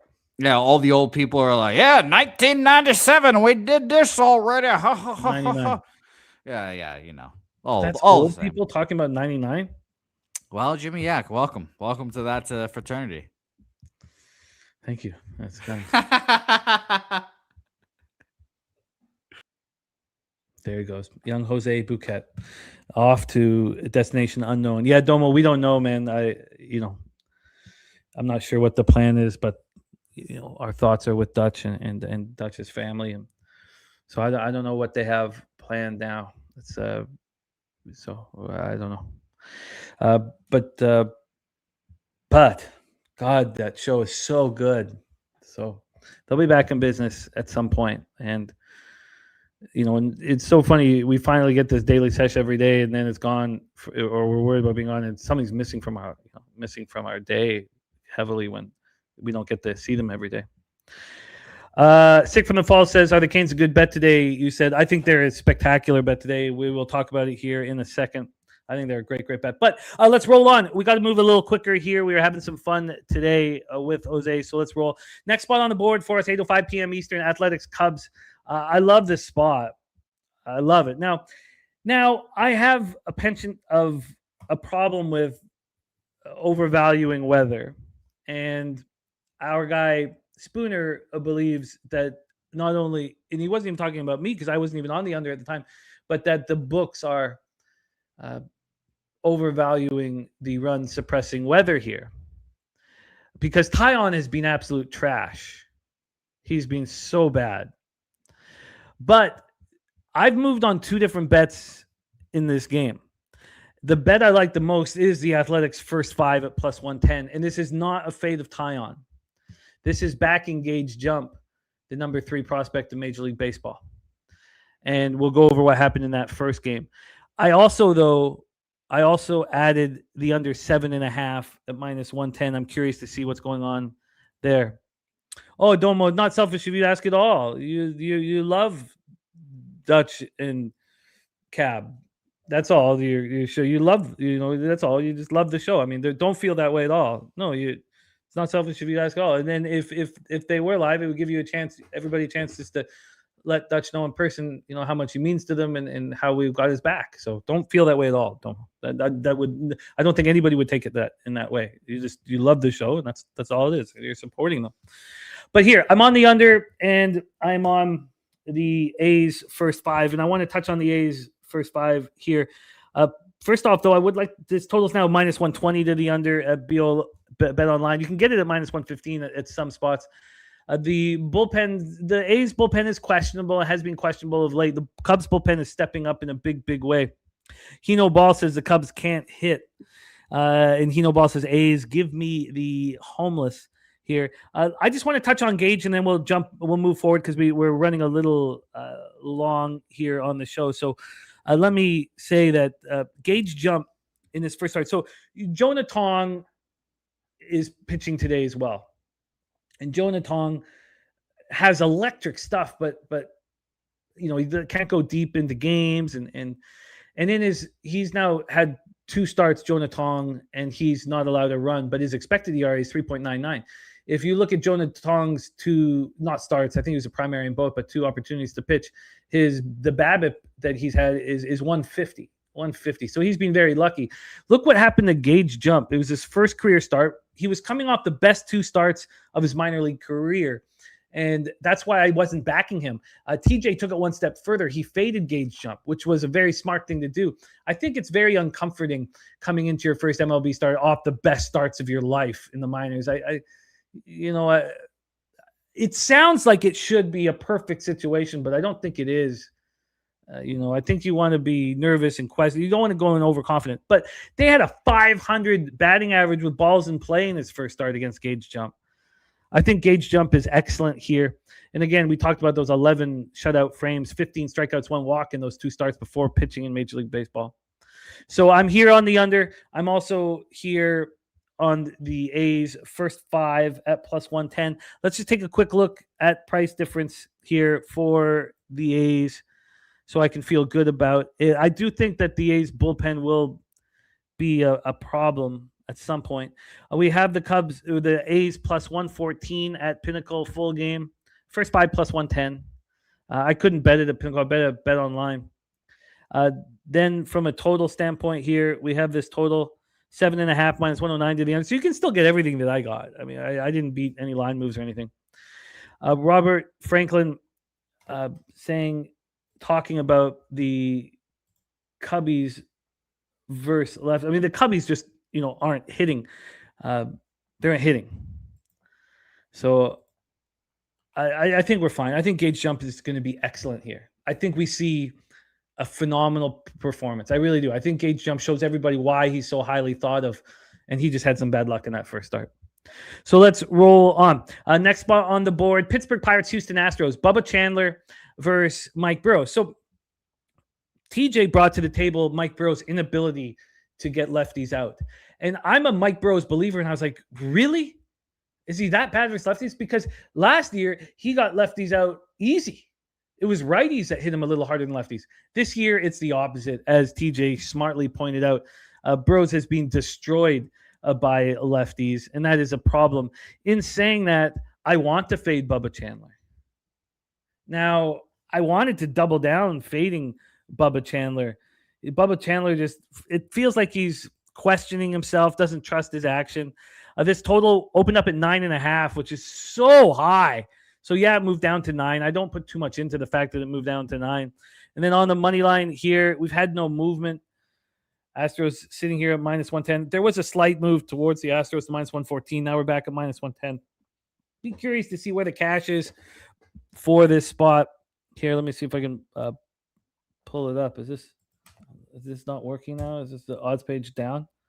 Let me just give this a refresh and see if we can get the MLB cash flow. But, Bubba Chandler came in with enormously high expectations. He was spectacular in his short stint last year, 31 and a third. He struck out 31 and he walked 4. He was just incredible. And he started the year just like that. I mean, in his first start, he didn't allow a run. Then he started to get touched up, and he had that one really nice start Friday, May 22nd, but it was still a 6-2 loss at the Jays. Another part of what's going on when Bubba Chandler gets on the mound, they lose. They lose and they lose and they lose. This is a guy who, when he's on the mound, the Pirates have won 2 games. When two wins.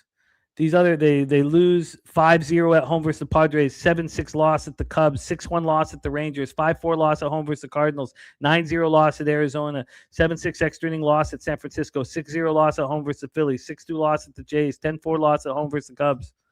They just lose when he's on the mound. Chris Warren on Pirates money line. A lot of love for the Pirates. AM on the Pirates money line. But if you look at expected ERA, I have the better pitcher on the mound.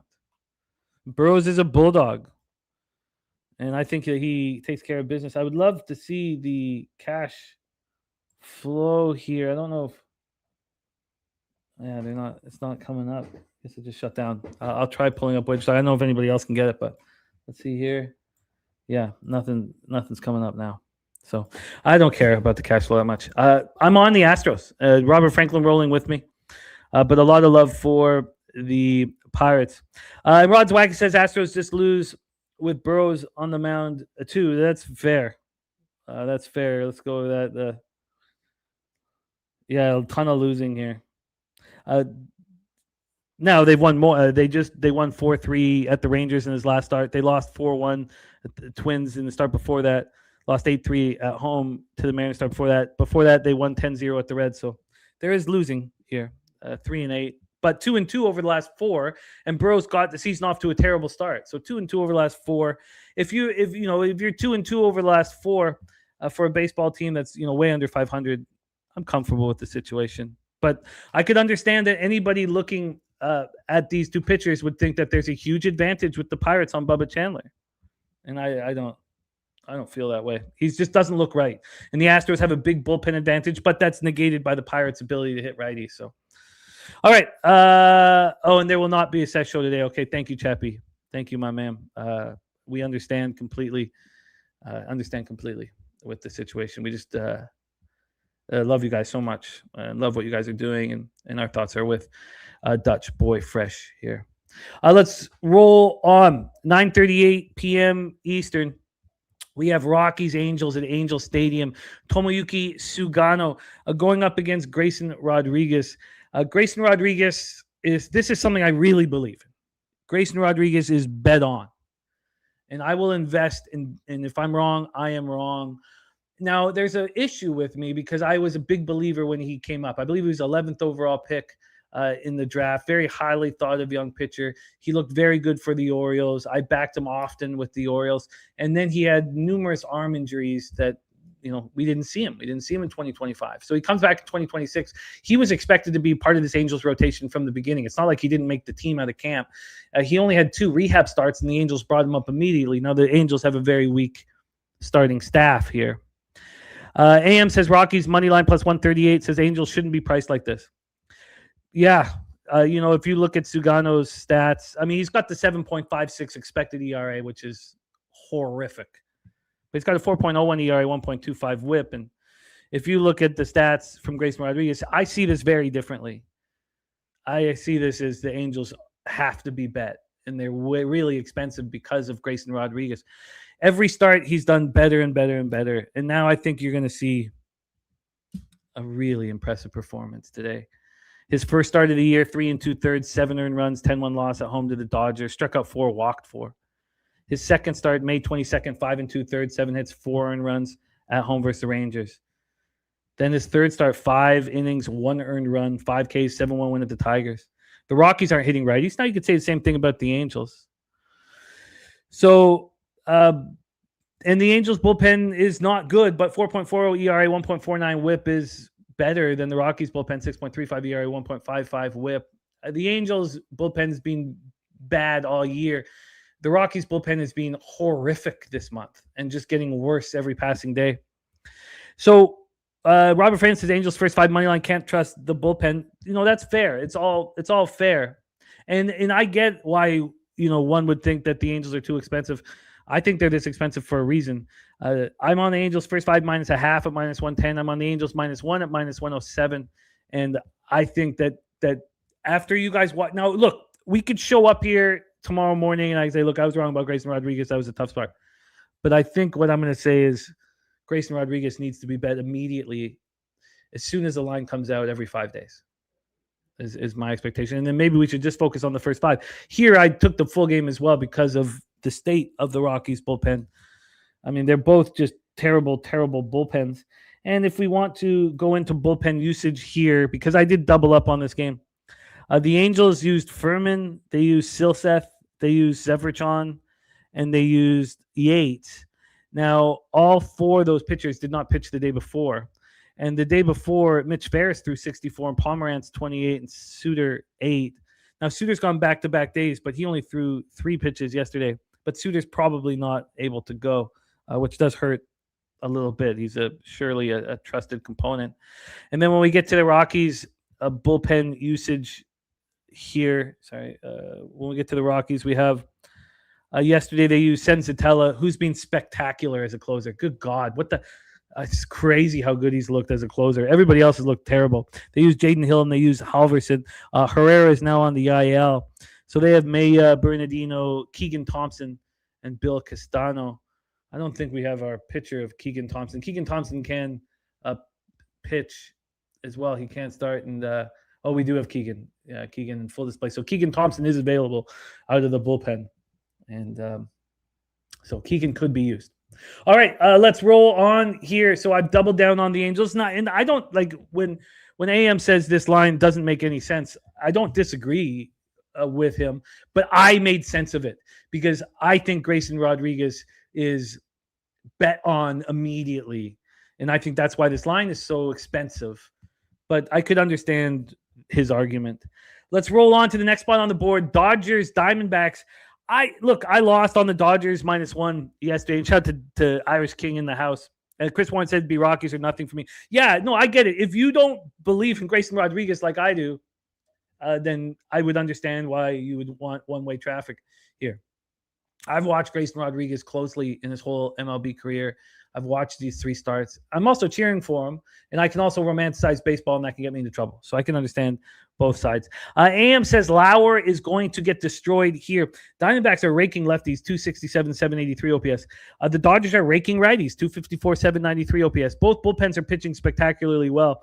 I love Lauer's reincarnation here as a Dodger. I wanted to back him badly. I think Soroka is a hell of a pitcher. 3.25 ERA, 1.20 whip, 4.06 xERA. He's pitching at a very, very high level.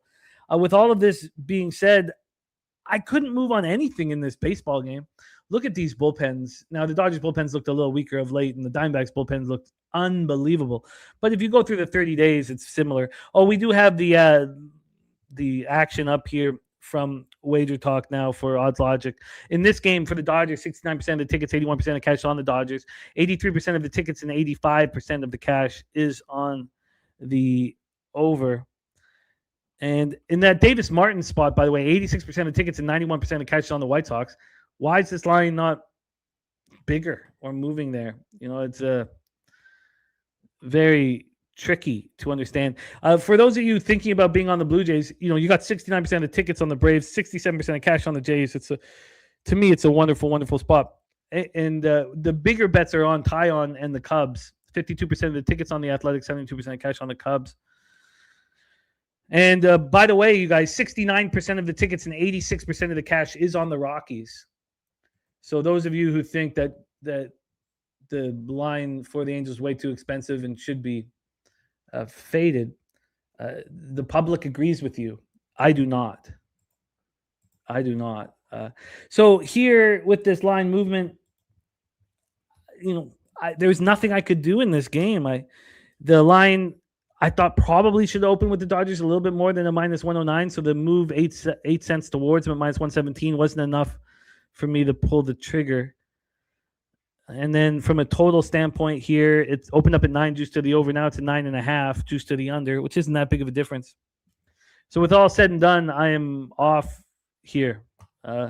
Off. AM says both lineups are elite versus the pitcher's handiness, but Soroka has great underlying numbers. Lara has horrific numbers. Only reason why the Diamondbacks aren't favorites because Dodgers name tags. See, I think, it's been very, very good, Dougie Wise. The Diamondbacks bullpen, if you want to go back 30 days, being very 2.18 ERA, 1.02 have been very good. There is TJ. Yes, TJ, we gave out your play of the day on the Boston Red Sox. AM, I do not believe, and this is, you have to ask yourself, where do you have advantages in sports gambling? And it's when you don't believe in the stats. And that's where you think you have your edge. When you think you're taking advantage of what the numbers are saying, that's how you succeed in gambling. And so with Lauer's numbers with the Jays, I think the sample size was too small, and I think it was a mistake to let him go. And I think that he'll be much, much better now. He had 2 weeks to rest his arm, and now he's on a new team. But if you wanted to just take the numbers for them, and again, remember, there was a capper that I worked with when I started, and he would say, men lie, women lie, numbers don't lie. And as a thoroughbred capper, I don't believe that. I see numbers that lie because of advantageous situations. The capper who said that, they had to change the password on the spreadsheets because he was going in and changing his records. That was the person who was saying that men lie, women lie, numbers don't lie. He was going into they had to change the password because he was lying about, he was changing his records. So numbers lie too. Men lie, women lie, and numbers lie. Let's roll on to our final spot on the board here, and we have Justin McKelvey on the Dodgers over 9.5 at plus 100. New York Mets, Seattle Mariners. We're at T-Mobile Park in Seattle, Washington. Brazoban has looked very, very good as an opener. Very, very good. And Jonah Tong is coming in after him. I think that Jonah Tong has been lucky. Now, look, he's got electric stuff. As I said, he's from like 10 minutes away from where I live in Toronto. And they have a 150 BABIP against him. He's got a 3.99 xERA, but he hasn't allowed a run yet. When is this all going to... Remember, the Mets were so desperate and they weren't bringing up Jonah Tong. Why? So Brazoban's been excellent. Then you move to Jonah Tong. Logan Gilbert, 3.69 ERA, 1.11 whip. And we have a Mariners team and Logan Gilbert, who's now not allowed to run in back-to-back starts at the Royals and at the Athletics in Sacramento. The last time he was at home, he got lit up and smoked. The last 2 starts at home, he got touched up. It doesn't make any sense to me. Last 3, he's just not pitched well at home. It doesn't make sense to me. I'm counting on the sample size being too small. That's what I'm doing. I'm counting on the sample size being too small. The Mets aren't hitting righties, 228, 683 OPS. We have the bullpen numbers up there as well. Both bullpens being very, very good, especially the Mets bullpen. The Mariners are smacking righties right now. 249, 781 OPS over the last 30 days, while the Mets are not. I mean, these are going in opposite directions. So I moved on it, and Jonah Tong can prove me wrong. It's all gone. Pete Tong can prove me wrong. But I'm here on the Mariners first 5 minus half, minus 110. The Mariners minus 1 and plus 103. If you guys haven't seen It's All Gone Pete Tong, it's an incredible movie. You got to watch it. It's a great movie. And the manager is my friend Mike Wilmot, a great comedian from Canada and a good buddy of mine. And he's hilarious in the movie. It's All Gone Pete Tong. Go check it out. God, I haven't seen it in a long time. I haven't seen any movies in a long time. But Billy Friedrich says hips don't lie. Thank you, Billy.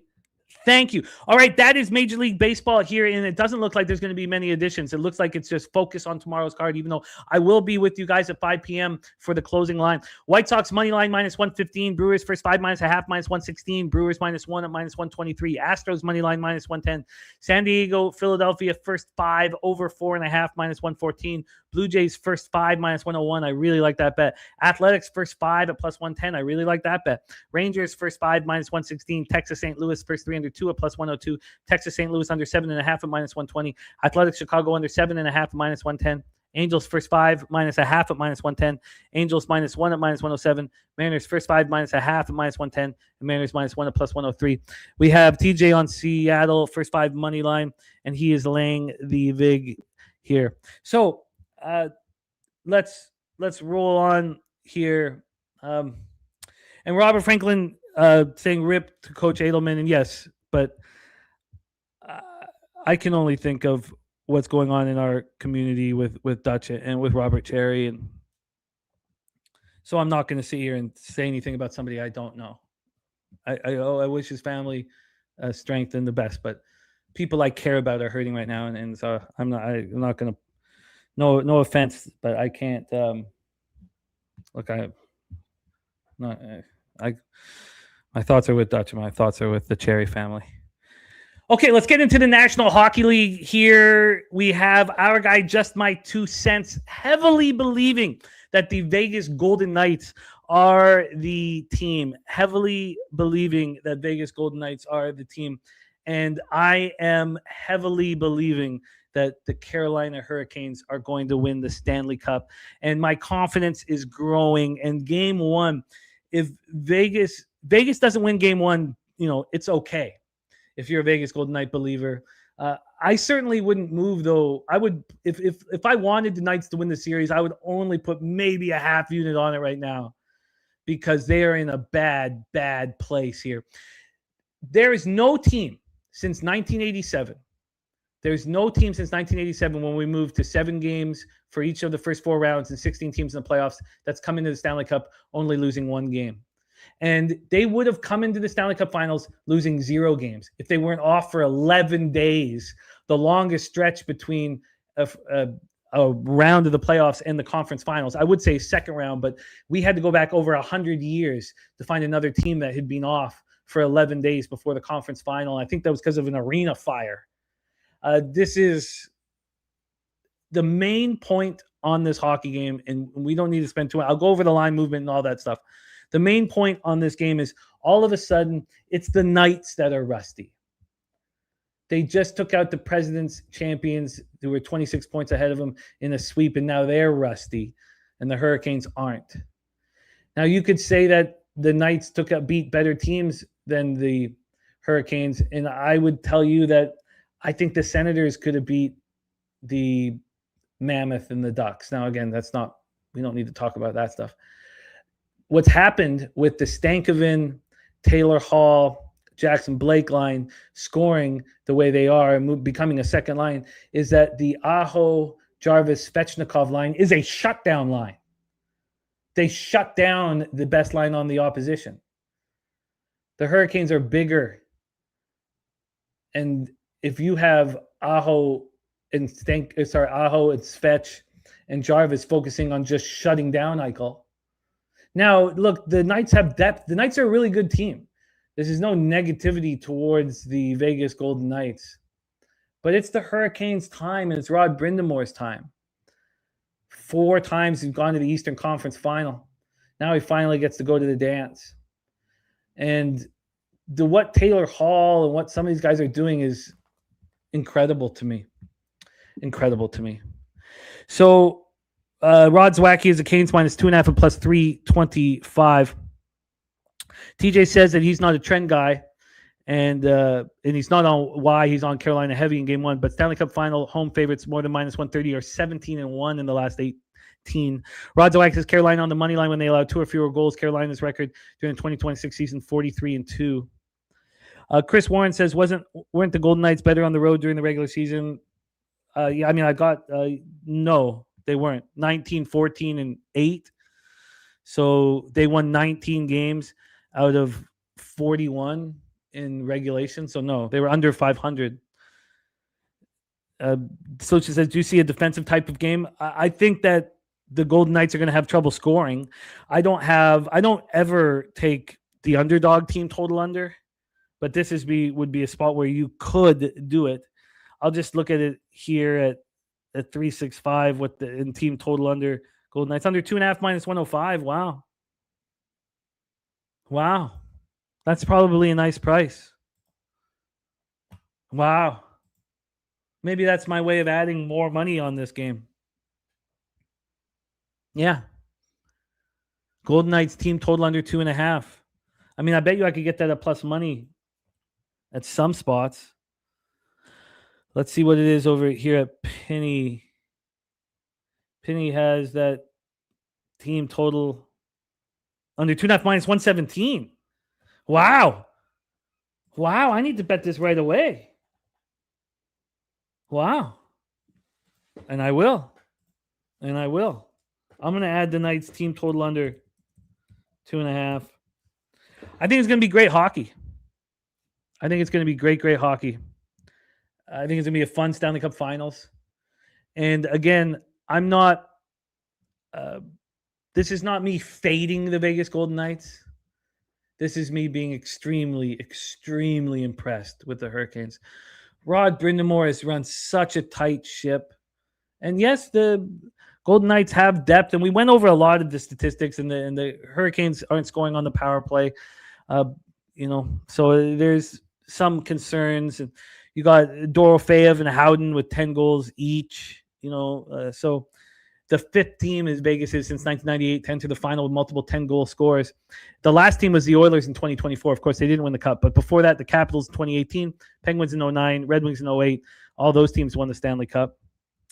So, yeah, Rod's White said bet now. I'm going to bet it. It'll be the first thing I bet as soon as the show's over. So, look, I think the best bet on the entire board is the Hurricanes, and TJ, agreed that the best bet is the Hurricanes to win game one and the series, plus 125. Now, I added that to the Hurricanes -1 at plus 110. Looking back, I probably should have just laid the VIG and taken the Hurricanes on the money line because we do think it's a low-scoring game with low volatility. Then I'm going to add the Knights team total under 2.5. And it's exciting. It's going to be a great Stanley Cup. Congratulations to both the Golden Knights and the Hurricanes and their fan bases for getting to the Stanley Cup. And I think the Hurricanes win 20 years after their last appearance here in 2006. Second period over 1.5 is for Nasty Nate. I will cheer you on. And the Carolina Hurricanes, I truly believe, will be your Stanley Cup champions. Now, if they lose game one, do we move on them in game two? I think we just recalibrate at that point. We got to just regroup. Because I think this is the game that is the easiest for them to win. So we'll see how it bangs out. And look, Carter Hart's been spectacular. 2.22 goals against average, 924 save percentage. He's been very, very good. Okay, we got to move on, and we've gone a little long today. I cannot wait, though. I can't wait to watch this hockey game. Now, I won't be able to watch all of it because we'll have the nightly bag here during the game. So let's just quickly roll through the WNBA here. We're going to move very, very quickly. I only have action on one game, but we'll see if anything else really jumps out at us. We don't have time to break them all down, but fully. Connecticut Sun, Atlanta Dream. Now we have 1.5 or 2 points of movement towards the Connecticut Sun. I know that Lacon's back, and they ditched Haley Van Lith, who was playing okay, 8 points a game, but there's got to be more going on here. This is a spot where I guess I kind of wanted the Atlanta Dream, kind of.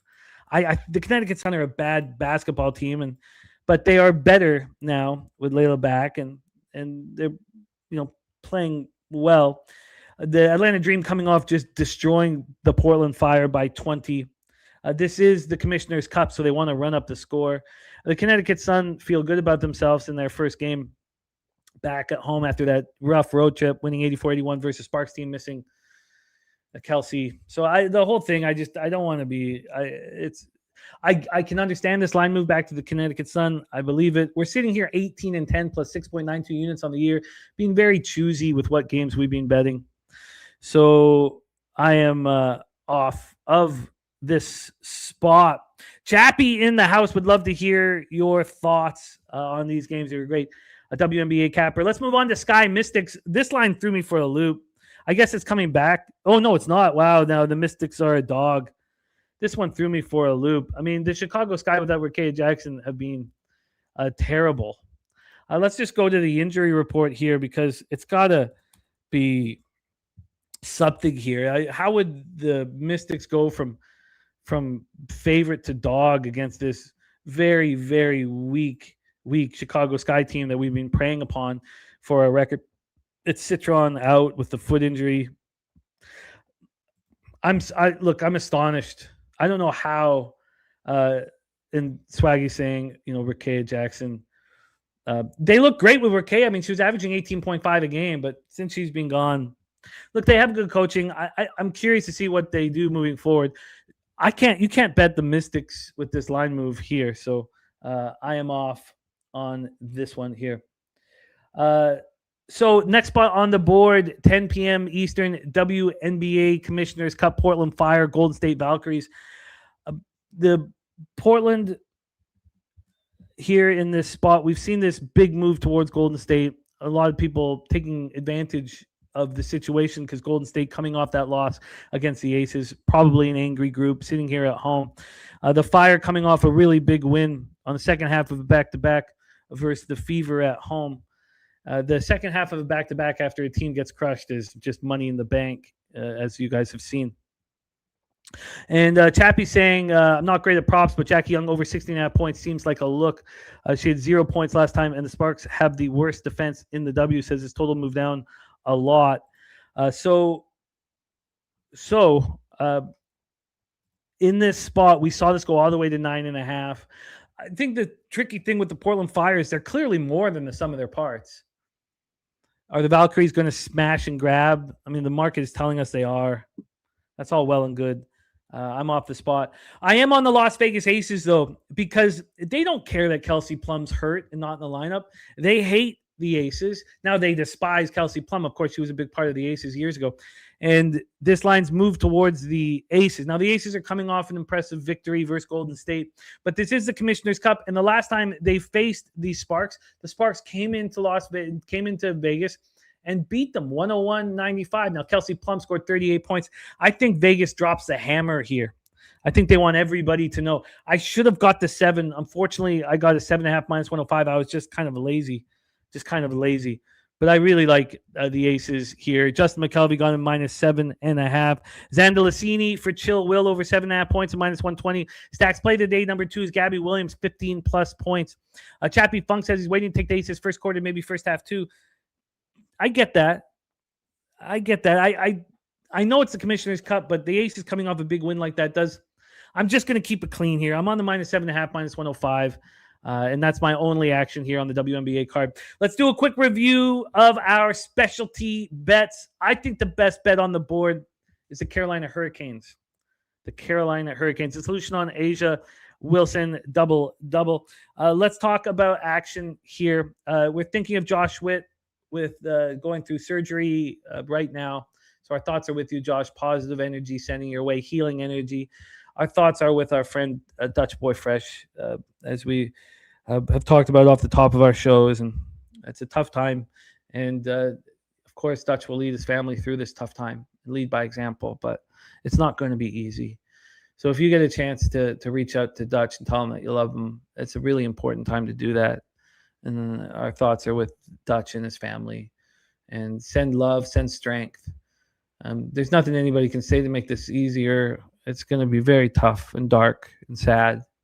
And all we can do is just let Dutch know that we love him. He's a big part of our family, a big part of our community, and this one really hurts.